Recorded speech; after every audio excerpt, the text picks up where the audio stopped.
para eso, ¿qué hace? Después lo vamos a ver un poco más adelante.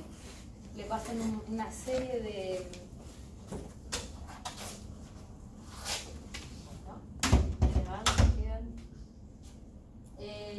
le pasan una serie de cosas a la inmunoglobulina, que era la inmunoglobulina de superficie que tenía ese linfocito B, donde, por ejemplo, sufre mutaciones, ¿sí?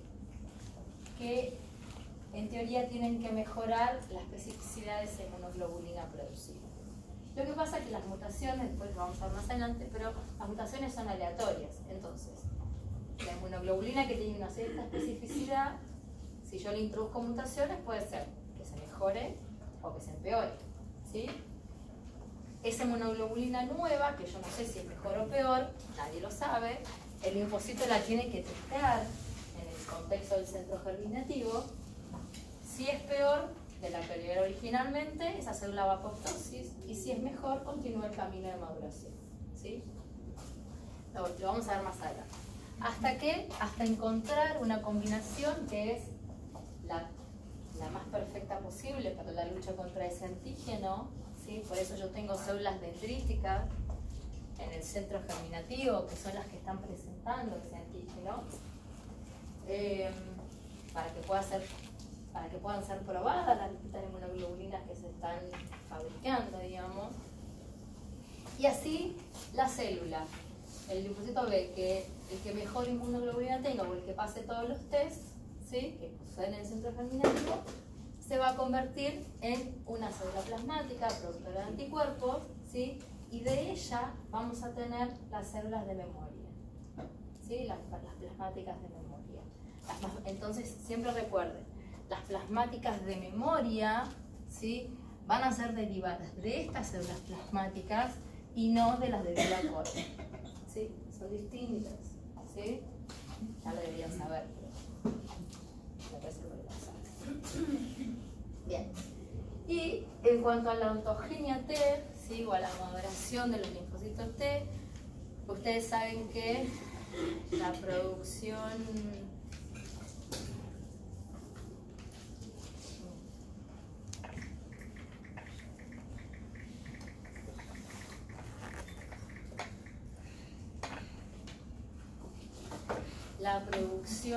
de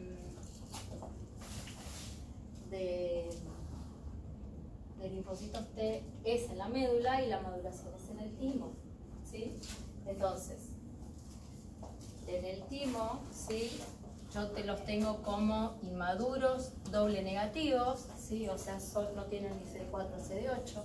En su camino de maduración pasan a ser dobles positivos y en el final, ¿sí? Casi a la salida del timo, digamos, antes de salir a la periferia, ellos van a ser o CD4 o CD8, ¿sí? Eso es básicamente lo que respecta a los linfocitos. Entonces, ¿de qué hablamos o una de las cosas que hablamos cuando empezamos a tratar el tema de linfomas, o cuando un paciente llega a la consulta y decide para cerrar el diagnóstico de linfoma o para empezar a sospechar de ese diagnóstico, ¿yo con qué me encuentro? Generalmente me encuentro con un paciente que tiene linfadepatías, ¿sí? O tiene ganglios, ¿sí? O sea, tiene cadenas gangliolares inflamadas que pueden ser varias, o pueden ser una, pueden ser pequeñas, pueden ser prominentes. Ahora, no solo cuando estamos en la presencia de un linfoma es que yo tengo linfadenopatías, ¿sí? Hay procesos infecciosos, hay distintas cosas que a mí me provocan inflamación de los ganglios, ¿sí? Digo inflamación porque es aumento de tamaño, que es a priori lo que yo veo en la clínica, ¿sí? Ahora, ¿cómo distinguir o cómo sospechar, digamos, si ese proceso de esa linfadenopatía que yo estoy viendo es un proceso, el de correr de un proceso infeccioso, por ejemplo, o cuando yo tengo algo que me tiene que empezar a preocupar, ¿sí? Desde el punto de vista de que lo que yo tengo que ir a descartar o confirmar, ¿sí? El diagnóstico que yo tengo que hacer es buscando un linfoma, ¿sí? ¿Y eso por qué? Digamos, si bien hay excepciones, ¿sí? Pero en general sabemos algunas cuestiones, ¿sí?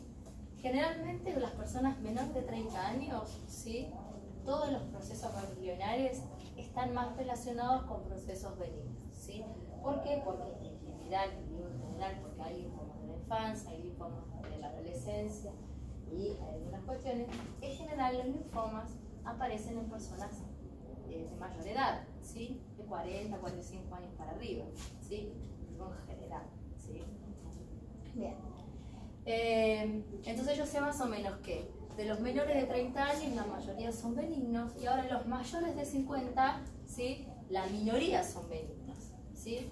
Entonces, personas yo diría de 40 a 45 que tienen una linfadenopatía, ahí puede ser que sea algún proceso viral, por ejemplo, ¿sí? Pero puede ser que no, ¿sí? Entonces ahí tengo que empezar a ver algunas otras cosas, ¿sí? También me tiene que importar el tiempo de evolución, o sea, hace cuánto que viene con ese proceso infeccioso o con ese ganglio inflamado que dicen las personas llegan y dicen, tengo un ganglio inflamado acá. Bueno, ¿hace cuánto que viene? Fue una aparición súbita, hace varios meses, hace un mes y medio, hace 3 meses, fue creciendo en el tiempo, le creció de un día para el otro, fue en cuestión de 3-4 días, ¿sí? ¿Cuál es la historia y los antecedentes? Si esa persona tiene una historia de alguna otra neoplasia, si esa persona tiene alguna historia de algún cuadro infeccioso, ¿sí? Todas esas cosas obviamente que las tengo que saber. También importa saber si la persona tiene lo que nosotros llamamos síntomas asociados. ¿Qué significa? Si ha tenido fiebre, no fiebre alta, fiebre, ¿sí? Sudoración nocturna es un signo, un síntoma, un factor asociado muy importante en la mayoría de los linfomas. La mayoría de los pacientes con linfomas tienen algún grado de sudoración nocturna. Es muy común. Y pérdida de peso. Pérdida de peso es una cosa que en general se asocian con todos los tipos de neoplasia, ¿sí? Las hepatinas, ¿sí? Entonces una pérdida de peso prominente, ¿sí? Sin causa aparente, ¿sí? Entonces cuando hablamos de pérdida de peso es pérdida de peso prominente, o sea importante, hablamos de 2 a 3 kilos por mes, ¿sí? Y sin causa aparente, o sea, la persona no hace dieta, no tiene un valor gástrico, no tiene nada de eso, ¿sí? Eso es lo que nos tiene, esa pérdida de peso es la que nos tiene que llamar la atención y es la que generalmente se asocia a la presencia de una neoplasia mayor. Y también, ya en el análisis específico de ese ganglio, ¿sí? Evaluamos un poco lo que es tamaño, consistencia, ¿sí? Y movilidad. ¿Por qué? Porque en general los ganglios que son normales o que son a decorrer algún proceso fisiológico, significa que no están ligados a una neoplasia, son chiquititos, ¿sí? Son suaves, ¿sí? Son móviles y no causan dolor, ¿sí? En el momento de la perización, ¿sí? Cuando yo estoy en un proceso de infección aguda, son asimétricos, son fluctuantes. Cuando tengo un proceso más crónico, ya son simétricos, son menos suaves, ¿sí? Y generalmente cuando yo tengo un proceso de linfoma, son bastante más grandes, ¿sí? Son todos ganglios que más o menos siempre miden más de 1,5 centímetros, ¿sí? 1,5 centímetros a pelotas de tenis, básicamente. Son firmes, ¿sí? Porque no es un proceso infeccioso per se, sino que ahí adentro hay de todo, puede haber fibrosis, puede haber un montón de cosas, ¿sí? Y pueden formar conglomerados, o sea, de cadenas ganglionares, ¿sí? Eso en general, ¿sí? Pero obviamente, como siempre digo, hay excepciones de presentación. Entonces, ¿de qué estamos hablando cuando hablamos de linfomas? ¿Sí? ¿Cómo definimos los linfomas?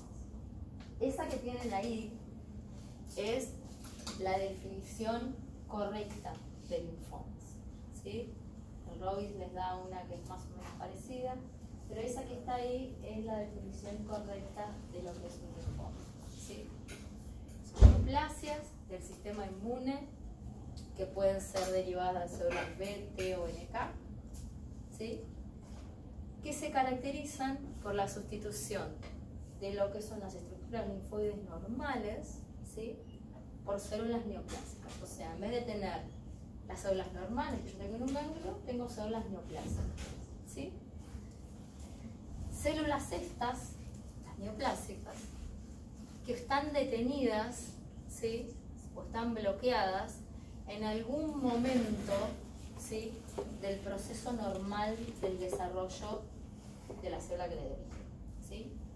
¿Qué significa esto? ¿Se acuerdan de todo el camino que hablamos de la célula B?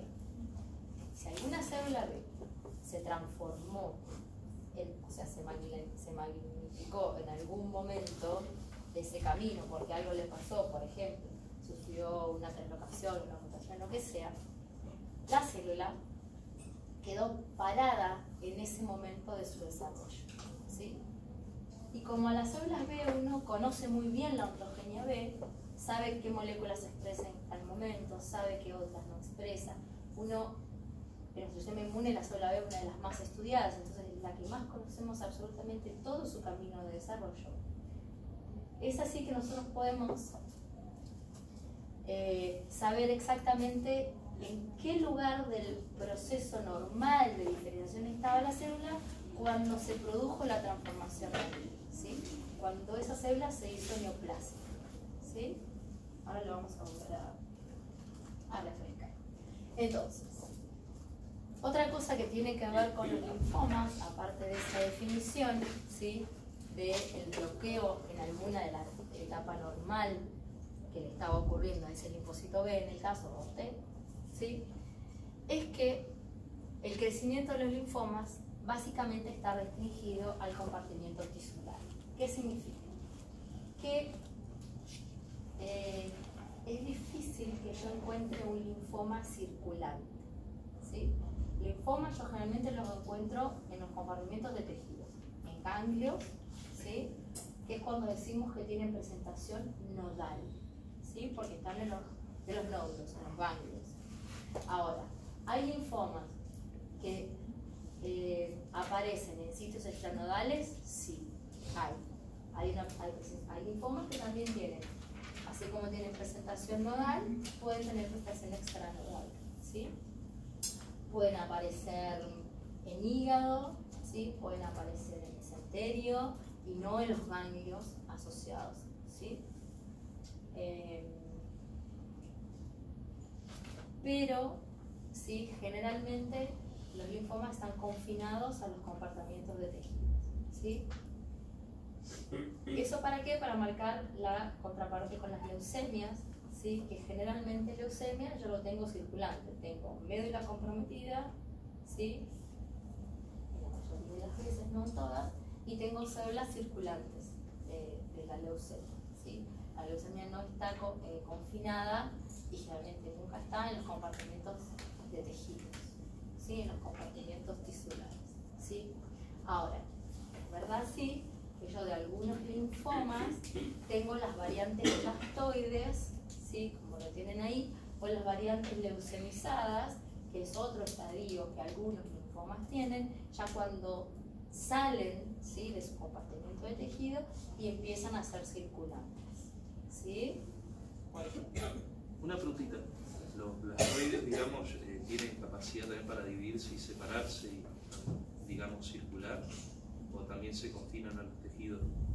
No, las variantes blastoides. No, es simplemente otro momento de la evolución. El ejemplo más claro de eso es el linfoma de Manto, que es un linfoma nodal principalmente, pero que en algún momento lo que se cree es que en la evolución de la enfermedad hay un cambio en esas células que pueden leucemizarse, que lo llamamos la variante del manto blastoide, ¿sí?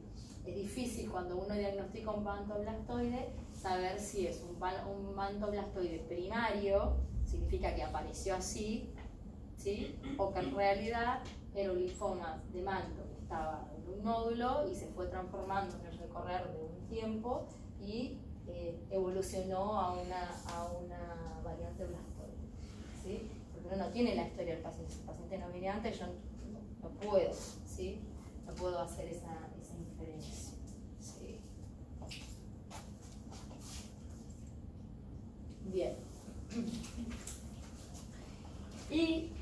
conceptos que es muy importantes, ¿sí?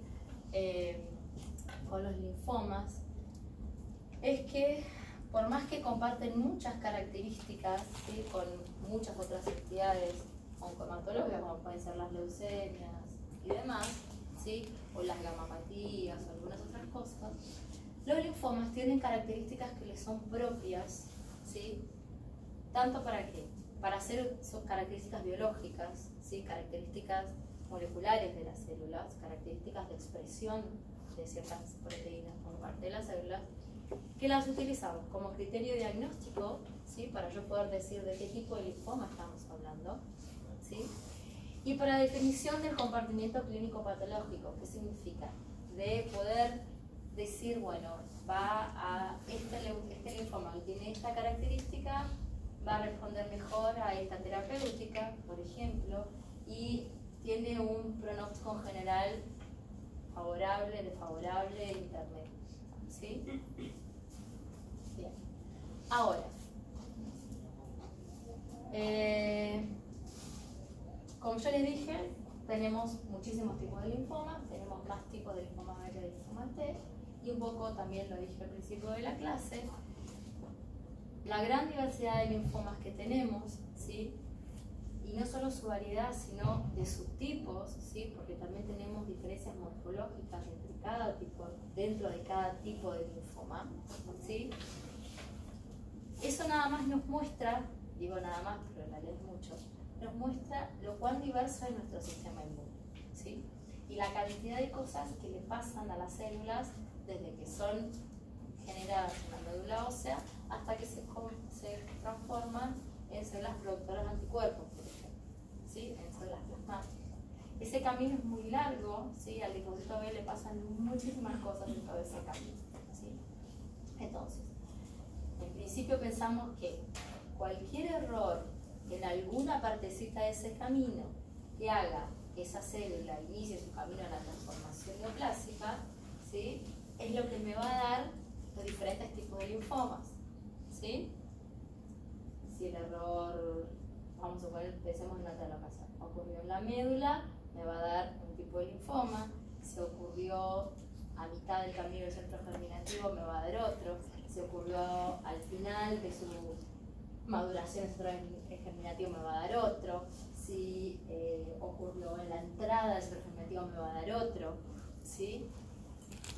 Bien. Y siempre tengan en cuenta, lo hablamos también con las neoplasias, el concepto de expansión clonal, ¿sí? Los linfomas son clonales, ¿sí?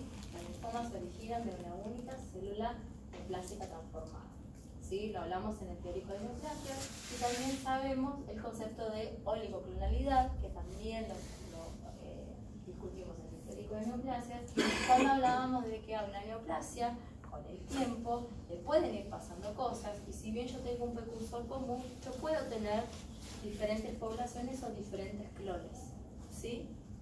Que pueden ganar funciones o perder funciones en comparación del primero, ¿sí? Bien.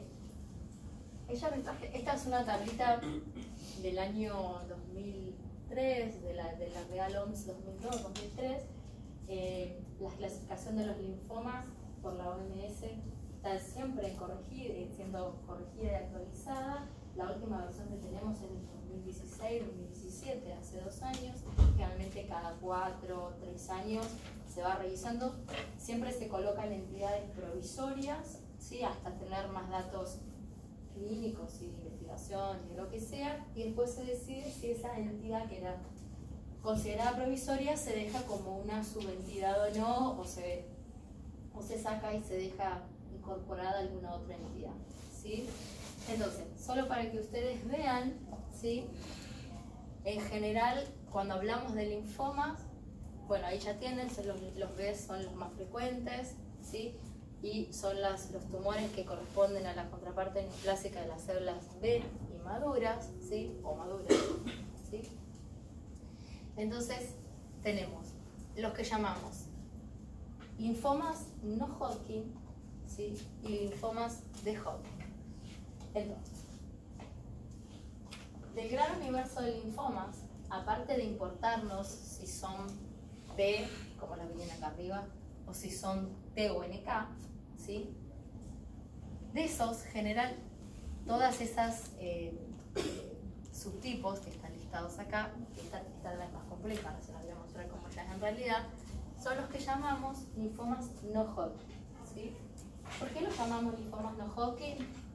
Porque no son linfomas Hodgkin. Linfomas Hodgkin son un tipo de linfomas especiales, ¿sí? Que tienen características muy puntuales, en los cuales tenemos 4 tipos clásicos, ¿sí? Que después los vamos a ver, ¿sí? Y que tienen características muy especiales. Entonces, todo linfoma que no es Hodgkin es no Hodgkin, ¿sí? ¿Sí? Entonces, dentro de todo ese universo no Hodgkin, ¿sí? Tenemos los B o los T o NK, ¿sí? A su vez, si ustedes ven desde el primer linfoma de origen B, que es el linfoma linfoblástico precursor, hasta el último, que es el mieloma, ¿sí? Que es la neoplasia que es originada en células plasmáticas. La clasificación de los linfomas los organiza desde los más inmaduros hasta los más maduros. ¿Qué significa?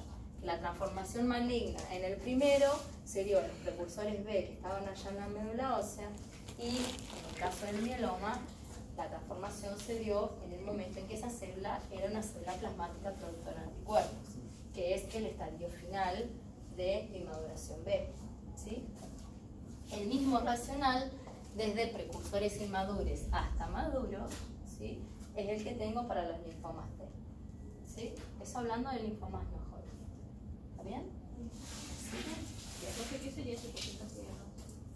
Que los linfomas no Hodgkin representan más o menos el 20% de las neoplasias, y de los linfomas en general, los no Hodgkin son los más frecuentes al lado de los Hodgkin, ¿sí? Si yo agarro todo el universo de linfomas, el 85%, 80% son linfomas no Hodgkin y el 15-20% son linfomas no Hodgkin, ¿sí? De todo este universo de 85% de todos los linfomas que son no Hodgkin, la mayoría son B, ¿sí? Contra una minoría T, ¿sí? De todas maneras, acá en la región nosotros tenemos mucho linfoma T. O sea, el 85% son linfomas B. No, el 85% de los linfomas son linfomas no Hodgkin. Ah, está. De ese 85%, sí, la mayoría son linfomas B, unos 70%.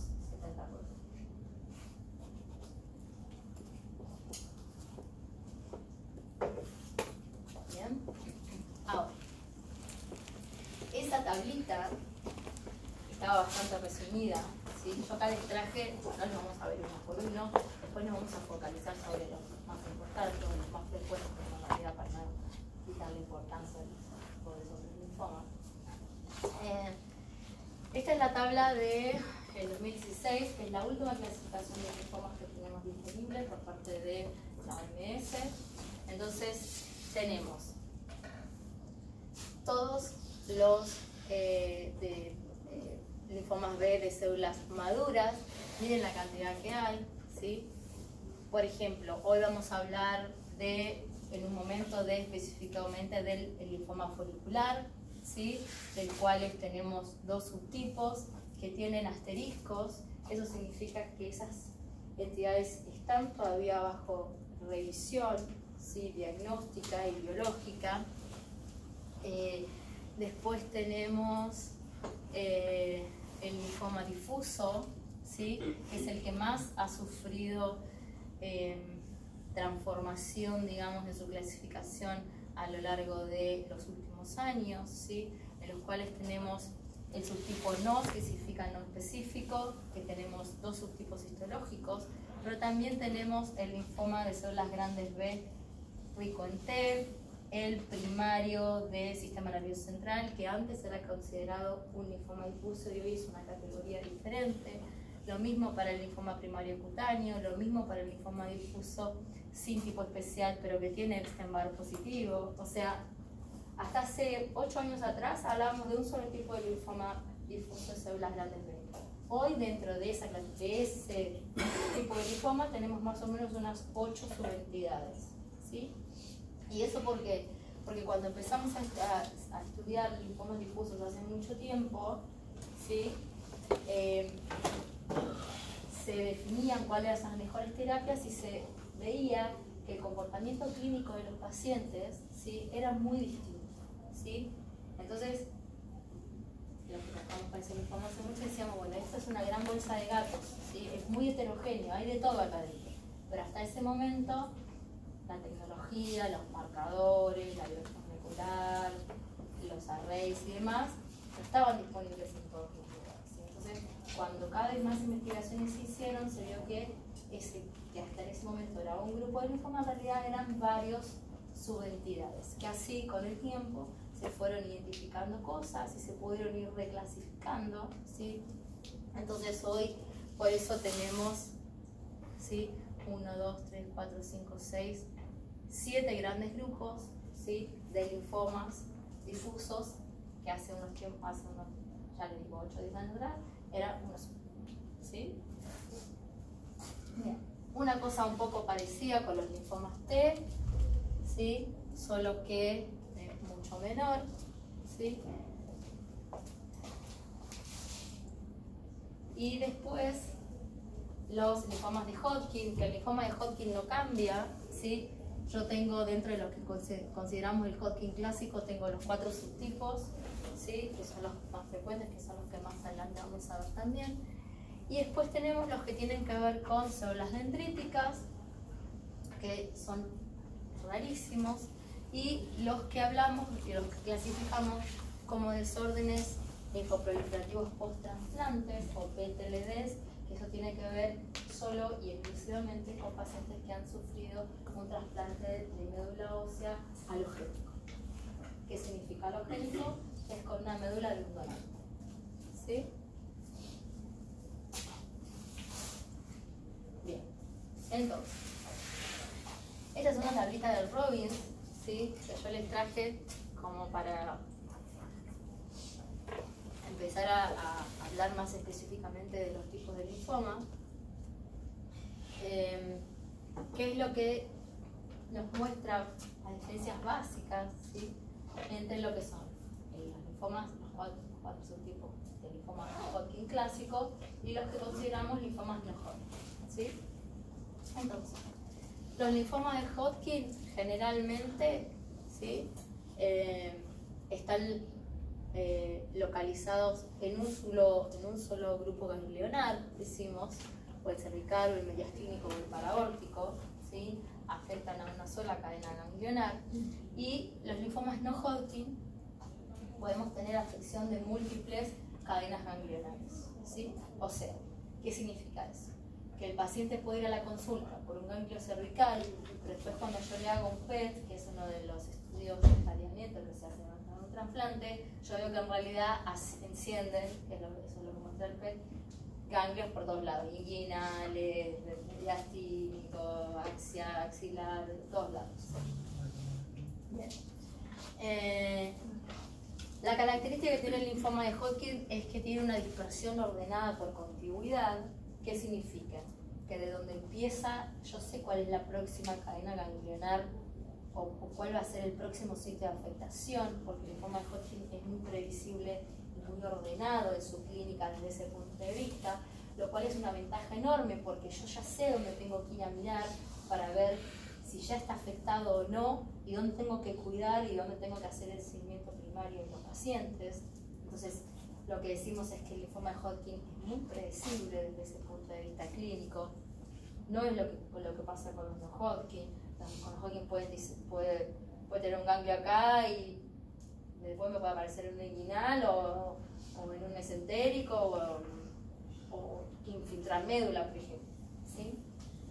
Si bien hay algunos, depende del subtipo, dice, bueno, este linfoma tiene más frecuencia de si apareció acá, lo próximo que iría a afectar sería tal cosa, ¿sí? Lo podemos hacer, pero en realidad esa previsibilidad no existe 100% como existe en el linfoma de Hodgkin, ¿sí?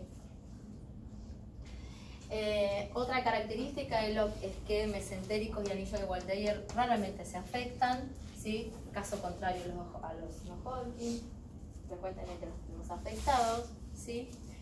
Y un poco hablando de la presentación extraganglionar que estábamos hablando hace un rato, es rarísima en los linfomas de Hodgkin, ¿sí? Y es muy frecuente una presentación fuera ganglio, ¿sí? O fuera tejido ganglionar en los no Hodgkin. Si bien dentro de algunos específicos no Hodgkin, las presentaciones extranodales son rarísimas, como es el linfoma folicular. El linfoma folicular es un linfoma no Hodgkin B que es primariamente nodal. El 95% de esos casos están solo en ganglio. Nunca o rarísimamente tengo una presentación extraganglionar de un linfoma folicular. ¿Sí? Bien. Aparte de esa tablita, que es muy bonita y es lo que todos me recitan en el final, ¿sí? La diferencia primaria, ¿sí?, entre los linfomas de Hodgkin y los no Hodgkin es biológica, ¿sí? Y eso tiene que ver por la constitución de la celularidad de las masas tumorales, ¿sí? Lo vamos a ver un poquito más adelante cuando expliquemos linfoma de Hodgkin. Pero todas esas cuestiones son presentación, cuestiones clínicas más que nada, ¿sí?, de presentación. Pero la diferencia primaria de una masa tumoral del linfoma de Hodgkin con una masa tumoral del linfoma de Hodgkin es biológica. ¿Sí?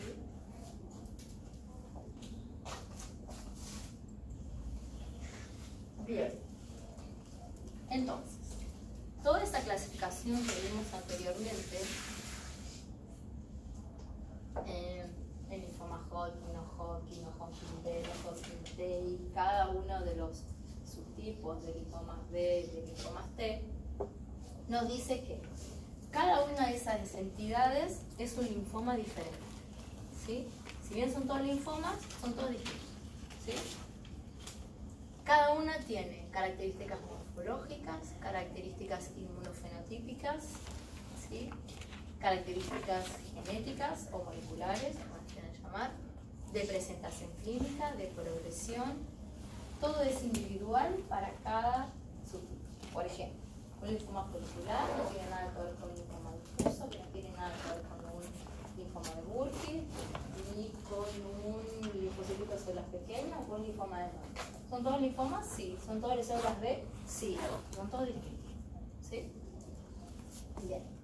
Entonces, esto que tienen acá es lo que yo les puse sobre qué es lo que permea esa clasificación, digamos, por qué yo tengo esa clasificación, cuál es la explicación de esa clasificación que vimos.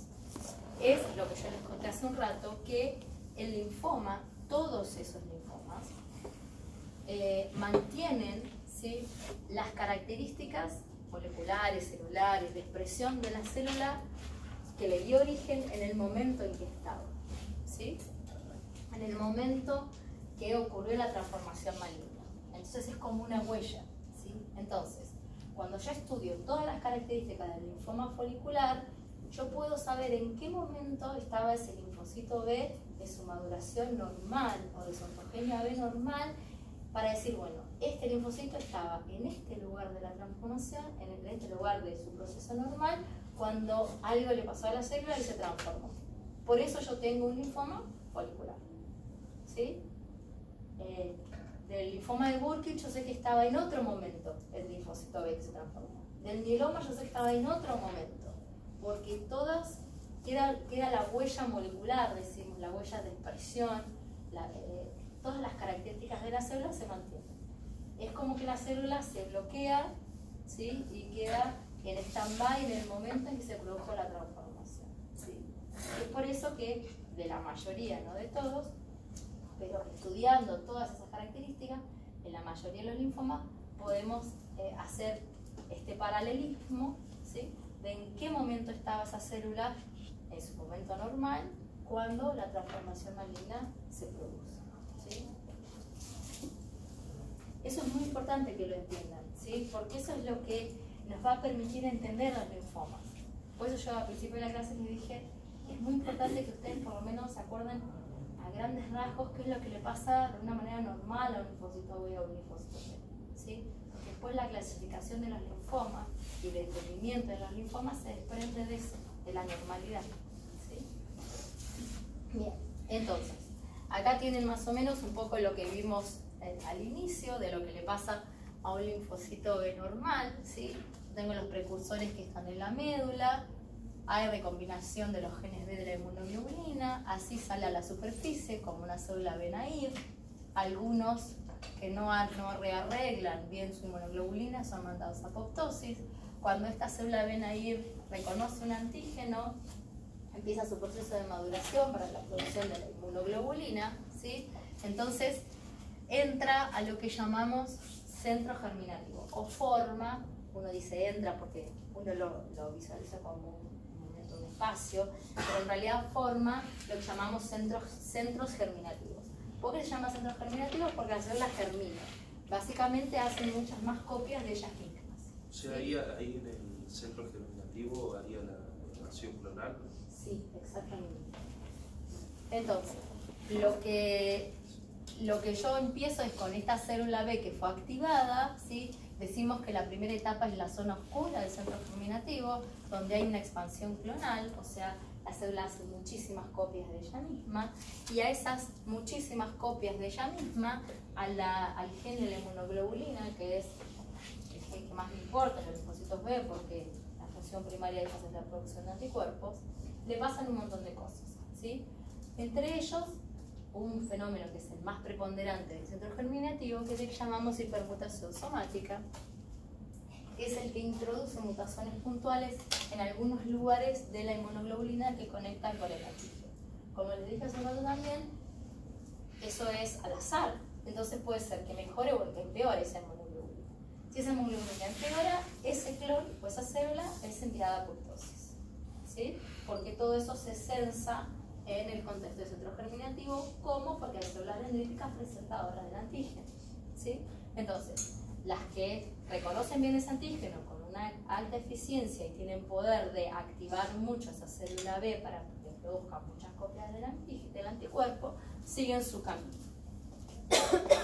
Siguen su selección, son seleccionadas positivamente. A esas células que son seleccionadas positivamente le pasan algunas otras cosas, ¿sí? Como switch de clase, como algunas otras cosas.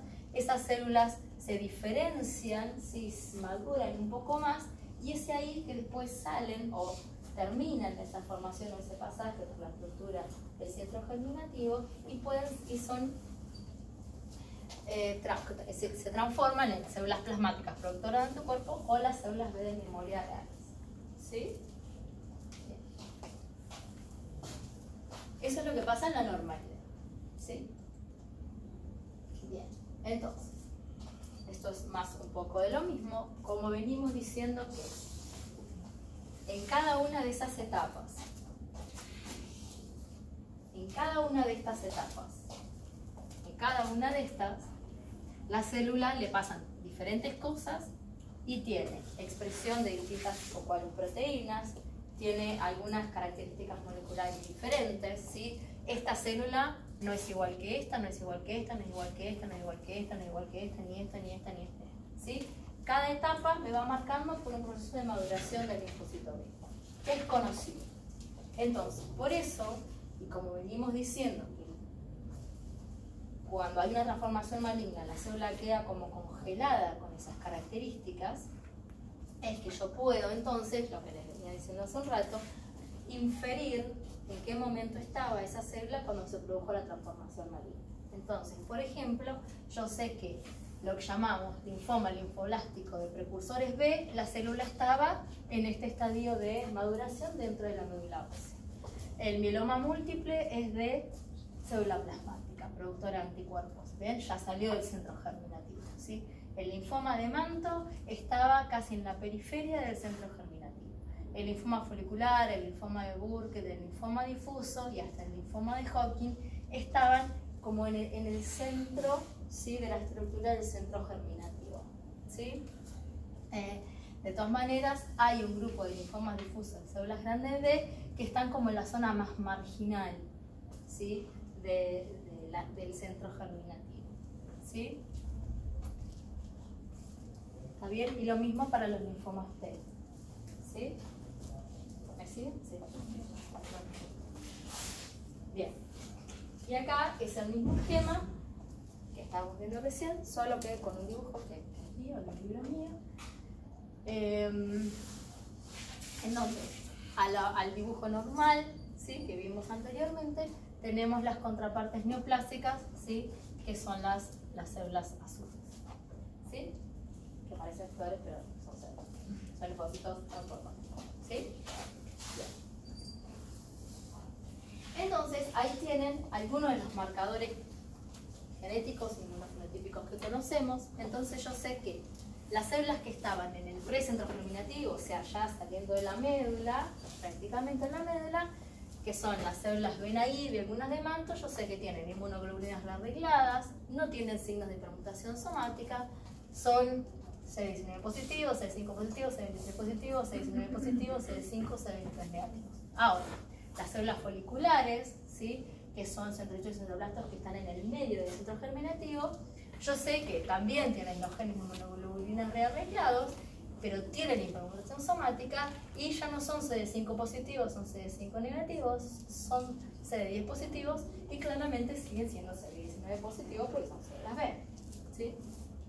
Entonces, las células que ya vienen del final del centro germinativo, o lo que llamamos post-centro germinativos, que son básicamente las de memoria o las plasmáticas, yo sé que tienen inmunoglobulina rearreglado, tienen hipermutación somática, pero ya son CD19 negativos, siguen siendo CD5 negativos y son CD38 y 138 positivos.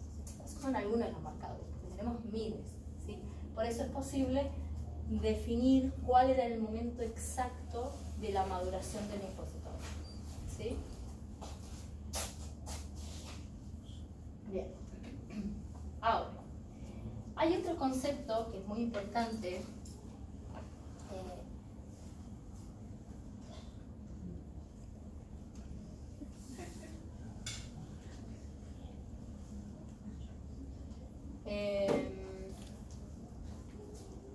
Entonces, el otro concepto que es muy importante es el proceso normal, es que el proceso normal de diferenciación celular puede ser considerado como una amenaza constante para las células B, ¿sí? ¿Qué significa eso? Que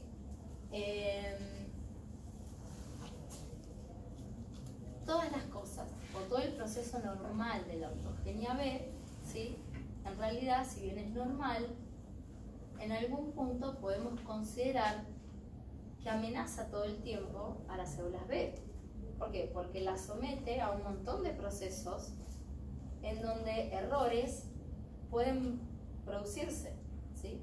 Entonces, si bien es una cuestión normal y fisiológica, para la propia célula y para su integridad es un poco una amenaza, ¿sí? Eso no es solo en las células B, ¿verdad? O bueno, más que nada en las no, células pero B. lo que pasa es que las células B son de las células más activas que tenemos, ¿sí? Por eso, en el contexto de los linfomas, los pensamos así, ¿sí? El primer momento donde pensamos que es el primer evento de riesgo potencial, decimos así, es el momento de la formación del gen de inmunoglobulina. Ustedes saben que los genes de inmunoglobulina son genes enormes, con muchísimos segmentos, y para que una proteína de inmunoglobulina sea formada, el gen tiene primero que rearreglarse. Ese rearreglo de ese gen significa que haya cortes en la doble cadena de ADN y pedazos que se liberan, ¿sí? Porque son genes muy grandes y si no, no se pueden juntar para ser traducidos en ARN mensajero, que después va a ser traducido en proteína, ¿sí? Entonces, lo primero que hay que hacer es rearreglar el gen de la inmunoglobulina. Entonces, los grandes segmentos de ADN se pierden para que otros se junten, ¿sí? Es lo que llamamos recombinación BDJ. ¿No se acuerdan de inmunoglobulina?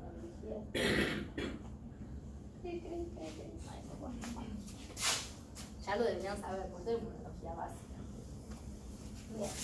Entonces, esta recombinación BDJ, que es la región variable de la inmunoglobulina, porque si ustedes se acuerdan, tenemos una región constante, ¿sí?, se produce de forma programada y secuencial.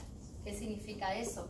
Que yo sé que primero se rearreglan los BJ, ¿sí?, en la cadena capa, y después, ¿sí?, los BDJ en la otra cadena, ¿sí? Y después, ¿sí? Se rearreglan, se le unen las regiones conja, ¿sí? Entonces, para que todo eso se produzca, como les dije, tienen que haber cortes en las dos cadenas de ADN, hay segmentos enormes que se pierden, y los segmentos que son seleccionados, ¿sí? Se unen. Bien, ¿eso qué implica? Que en ese momento de corte doble cadena pueden pasar un montón de errores molecularmente a la célula, ¿sí? En ese corte y pegue, digamos, ¿sí? Para eso, ¿qué tengo que tener aquí? Toda la maquinaria de reparo de ADN, ¿sí? Porque además, si yo tengo un corte de doble cadena, yo sí o sí lo tengo que reparar. O sea, si así lo tengo que volver a unir. ¿Cómo lo uno? Utilizando la maquinaria de reparo de ADN, ¿sí? Entonces, si alguna de mis enzimas, que son parte del sistema de reparo, no funciona bien, está mutada, no sé qué le pasó, ¿sí? Hay algo en ese reparo que tal vez no va a estar muy bien, ¿sí? Y siempre recuerden que esta recombinación BDJ, si bien la tenemos simplificada para las células B, es el mismo mecanismo que pasa en las células T para el TCR, ¿sí? De una forma muy parecida, ¿sí? Y gracias a que tenemos ese mecanismo y que tanto los genes de la inmunoglobulina como el TCR también son genes enormes con muchos segmentos, y que ese rearreglo, si bien es programado, es al azar, digamos, es aleatorio. Es por eso que tenemos la gran posibilidad de producir gran variedad de anticuerpos y gran variedad de TCRs que se puedan activar ante habitualmente cualquier antígeno, ¿sí? Si no lo tuviéramos, no sería posible. Bien. Entonces, el segundo evento de riesgo potencial, el primero fue el rearreglo de la inmunoglobulina, que pasa ya en el caso de los B, la médula. ¿Sí? Bien. El segundo evento potencial está dado por tres procesos: la adición del receptor, el switch de clase y la permutación somática. Todos procesos que ocurren si la célula B fue activada y que se producen en el contexto del centro germinativo, ¿sí? Y de la maduración de la producción de la inmunoglobulina. Siempre damos ejemplo de célula B porque es como lo más fácil, pero tengan en cuenta que hay un paralelo con los T, ¿sí? Entonces, también tenemos quiebras en la doble hélice, ¿sí? Hay otro ataque, digamos, a la integridad de ese genoma, ¿sí? Pero la realidad es que este es el momento, durante el centro germinativo, durante el pasaje de la célula por el centro germinativo, en que es más caótico para la célula B en el momento que estos eventos, esos tres eventos acontecen. No lo hacen en el mismo momento, sí, en forma secuencial, ¿sí? Primero la permutación somática y después el switch o la edición del receptor. ¿Y por qué es el momento más caótico? Porque pasa en el contexto de expansión clonal, en el mismo contexto donde se seleccionan células, ¿sí? De alguna manera, el primer evento, que es el rearreglo de la inmunoglobulina, acontece en un ámbito mucho más controlado, si se quiere, porque es dentro de la médula y solo ese proceso es el que está pasando. La célula no se está expandiendo, no hay centrocitos y citoblastos, no hay reconocimiento, ¿sí?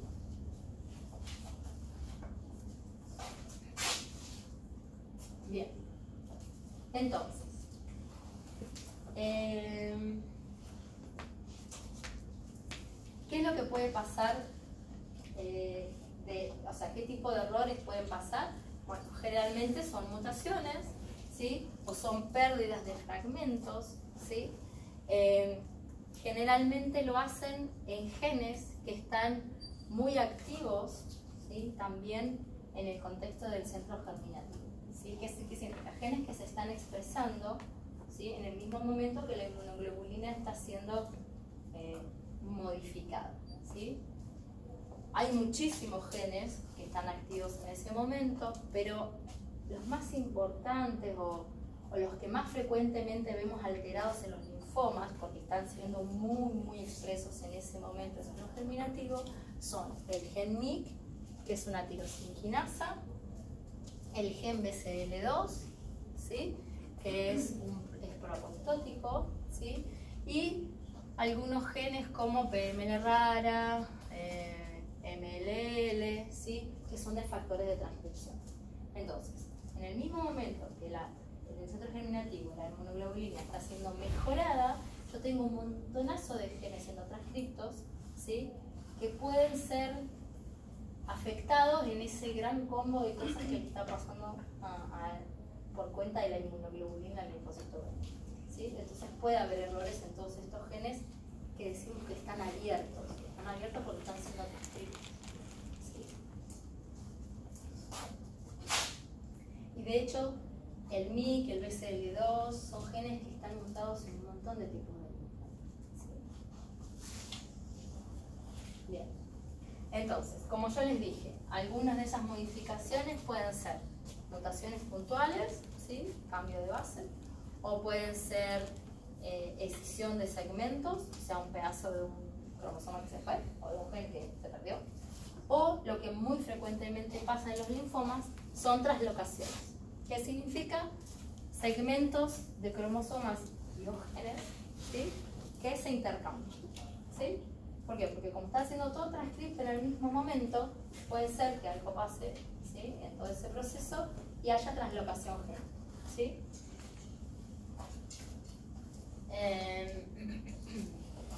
Cuando yo tengo translocaciones génicas, ¿sí? Hay muchas que son específicas de muchos linfomas y que las usamos como marcadores de diagnóstico. Por ejemplo, yo sé que el linfoma folicular, por definición, siempre es translocación positiva para BCL2, ¿sí? Es la 14-18. Yo sé que la mayoría, o casi todos, directamente los linfomas foliculares tienen que tener la translocación 13-18, 14-18, eso lo uso como una herramienta diagnóstica, ¿sí? Y generalmente cuando yo tengo translocaciones, siempre los genes que se ven afectados, o uno de los que está involucrado en esa translocación, es el gen de la inmunoglobulina, ¿sí? Es el gen que yo tengo siendo muy modificado y muy activo en el centro germinativo. Entonces, generalmente yo siempre tengo una parte de un gen de inmunoglobulina o del TCR, generalmente con un protoncogen o con otro gen importante, como puede ser BCL2, que es un proapoptótico, o MYC, que es otro gen para la proliferación, ¿sí? Que también está siendo muy transcrito en ese momento del centro germinativo. Entonces, pero generalmente siempre tengo uno de la inmunoglobulina. Una de las partes realmente siempre es alguno de los segmentos de la inmunoglobulina, ¿sí? O del TCR, ¿sí? ¿Y eso qué me genera? Me genera siempre una translocación desregulada. ¿Por qué? Porque los promotores del gen de la inmunoglobulina decimos que son promotores muy fuertes, ¿sí? Son muy potentes. ¿Por qué? Porque uno quiere transcribir un montón de inmunoglobulina, porque para eso está, para producir anticuerpos y para defender de lo que venga. Entonces son promotores génicos muy potentes. Entonces, el gen con el que se ha traslocado va a ser muy expreso generalmente, ¿sí? Y eso es lo que marca un camino de desregulación intracelular, que es el inicio del camino de neoplasia, ¿sí? ¿Sí? Entonces, para tener algunos ejemplos, ¿sí? Yo tengo que el linfoma folicular, como les dije, el 90% tiene la translocación 14-18, que me desregula el gen BCL2, ¿sí? Que está en el cromosoma 18, en el 14 está la inmunoglobulina, entonces yo que tengo mucha expresión de BCL2, ¿sí? Que es un regulador negativo de la apoptosis, BCL2. Entonces, si yo lo tengo muy transcripto, la célula básicamente nunca va a ir apoptosis.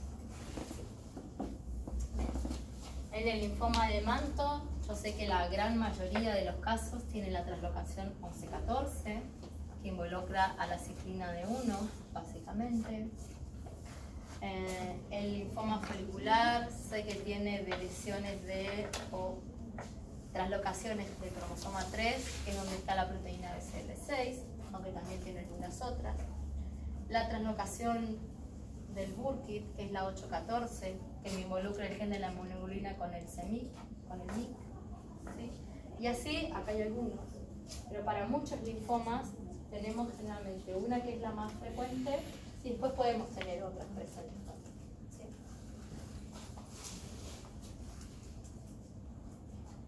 Bien, ahora, dejando un poco de lado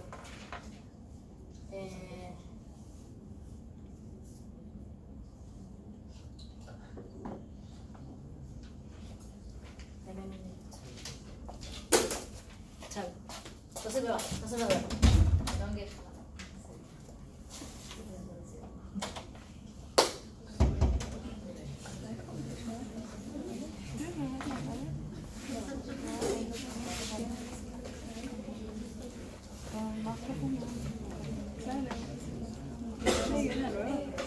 No, no es eso.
Ahora, bien.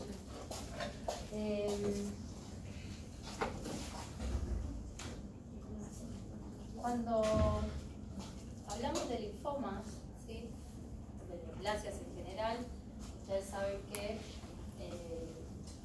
una de las cosas que hay que hacer ante un diagnóstico de una neoplasia maligna es lo que llamamos estadiamiento, ¿sí? Para los tumores sólidos usamos el NEB, ¿sí?, para la gran mayoría de ellos. Hay algunos tipos que tienen sus clasificaciones especiales para estadiar. En el caso de los linfomas usamos la clasificación ANHART, ¿sí? Bueno, en realidad fue hecha para los linfomas de Hodgkin, después se empezó a usar para todos los linfomas y algunos, para el linfoma folicular se hacen algunas modificaciones mínimas, pero en general el estadiamiento consta de 4 etapas, ¿sí? 1, 2, 3, 4. El estadio 1 sería cuando solo hay un ganglio, o sea, un nódulo afectado en una misma región, ¿sí? o un solo sitio extranodal, y E significa sitio extranodal, ¿sí? El estadio 2, cuando hay 2 o más regiones linfáticas afectadas al mismo lado del diafragma, o sea, en la parte superior y en la parte inferior, ¿sí? El estadio 3 es varias regiones a ambos, una o más regiones a ambos lados del diafragma, eso ya nos cambia el estadio, ¿sí? Y el estadio 4, que es el último, es obviamente una afectación difusa o diseminada, ¿sí? De uno o más sitios nodales, también con afectación extranodal, ¿sí? Y después, también otra cosa que tiene que ver con el cálculo final del estadiamiento es si presentan lo que llamamos síntomas B, ¿sí? Que significa que si el paciente tiene fiebre, sudoración, pérdida de peso, ¿sí? Más del 10%, o si tiene masas bulky, que llamamos, que son masas prominentes de más o menos más de 8 centímetros, ¿sí? Eso le da otro indicador, ¿sí? A ser sumado en el estadio, ¿sí? Que lo tienen acá, ¿sí? Bueno, acá yo te quedé ¿sí? Aparte de eso, se calcula, bueno, estos que las S, ¿sí? La C que tienen acá es E si hay vaso afectado, S hígado, H pleura, P pulmón, L hueso, O médula ósea, M piel, ¿sí? Y X síntoma.